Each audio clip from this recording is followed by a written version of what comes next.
चला घ्या सर, उच्च न्यायालयामध्ये शिंदेतर्फे याचिका दाखल करण्यात आलेली आहे, तर दुसरीकडे ठाकरे गटाकडूनही आता सर्वोच्च न्यायालयात याचिका दाखल करण्यात आली तुम्ही दिलेल्या निकालाविरोधात.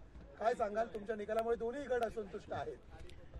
बघा, मी कोणाला संतुष्ट करण्यासाठी हा निकाल दिलेला नाही आहे. कायद्याला धरून हा निकाल दिलेला आहे. कायद्याच्या अनुषंगाने संविधानात जे तरतुदी आहेत, सर्वोच्च न्यायालयाने दिलेले जे तत्व आहेत, त्या सगळ्यांच्या आधारावरती हा निर्णय दिलेला आहे.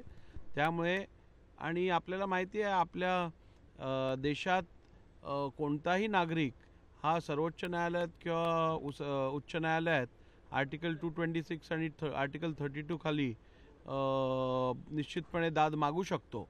परंतु याचिका दाखल केली म्हणजे काय मी दिलेला निर्णय अयोग्य ठरला असं नाही आहे. मी दिलेला निर्णय अयोग्य ठरवण्यासाठी त्यात नियमबाह्य काय झालं असेल अथवा घटनाबाह्य काय असेल किंवा बेकायदेशीर काय असेल ते दाखवून द्यायला लागेल, तरच तो निर्णय रिव्हर्स होऊ शकेल.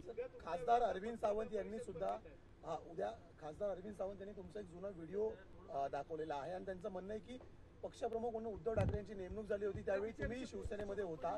2013 सालचा व्हिडिओ आहे. मग तुम्ही शिवसेनेची धुरा उद्धव ठाकरे सोडून एकनाथ शिंदेकडे कशी दिली? सर्वप्रथम मुद्दा हा आहे की 2018 मध्ये जे कॉन्स्टिट्यूशन अमेंड केलं, जी घटनेत बदल केला, ती घटना ग्राह्य धरायची की 1999 मध्ये जी इलेक्शन कमिशनकडे घटना दिलेली ती ग्राह्य धरायची? 2013चा कुठे विषयच येत नाही. आणि मी माझे फोटो आणि मी कुठे हे दाखवण्यापेक्षा वेळेत जर तुम्ही घटना खरोखर जर दुरुस्ती केली असती आणि ती जर दाखवली असती तर आता हा प्रसंगच आला नसता. आता अनिल परब 4 एप्रिल 2018चं पत्र दाखवतात सगळ्यांना आणि सांगतात आम्ही इलेक्शन कमिशनकडे हे सबमिट केलं घटना आणि ही आमची अक्नॉलेजमेंट आहे. वस्तुस्थिती अशी आहे की ते रेकॉर्ड माझ्याकडे रेकॉर्डवरती पण आहे. ते पत्र माझ्याकडे सुनावणीच्या वेळेला रेकॉर्डवरती दिलं गेलं होतं आणि त्या पत्रात संविधानाबद्दल एक शब्दही उल्लेख केलेला नाही आहे. त्या 4 एप्रिल 2018चे जे पत्राचा उल्लेख अनिल परब करत होते ते पत्र केवळ शिवसेनेच्या संघटनात्मक निवडणुका होऊन त्याचे निकाल हे इलेक्शन कमिशनला कळवले गेले होते. त्यात संविधानात अमेंडमेंट केली आहे किंवा नवीन संविधानाची प्रत इलेक्शन कमिशनकडे दिली जात आहे असा कोणताही उल्लेख नाही.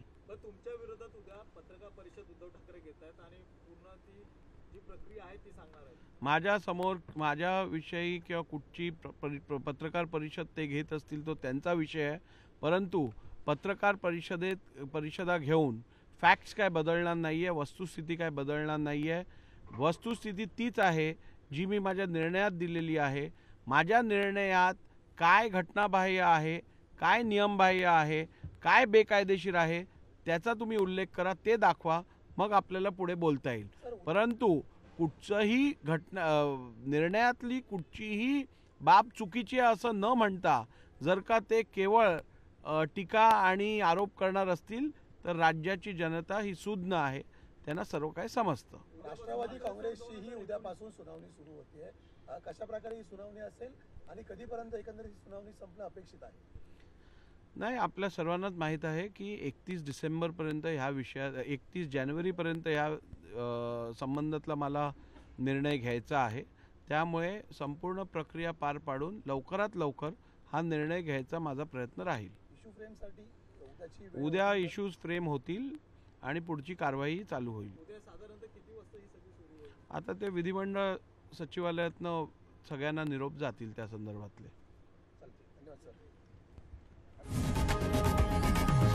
लोकशाही मराठी ऐका, पहा, जागरूक रहा.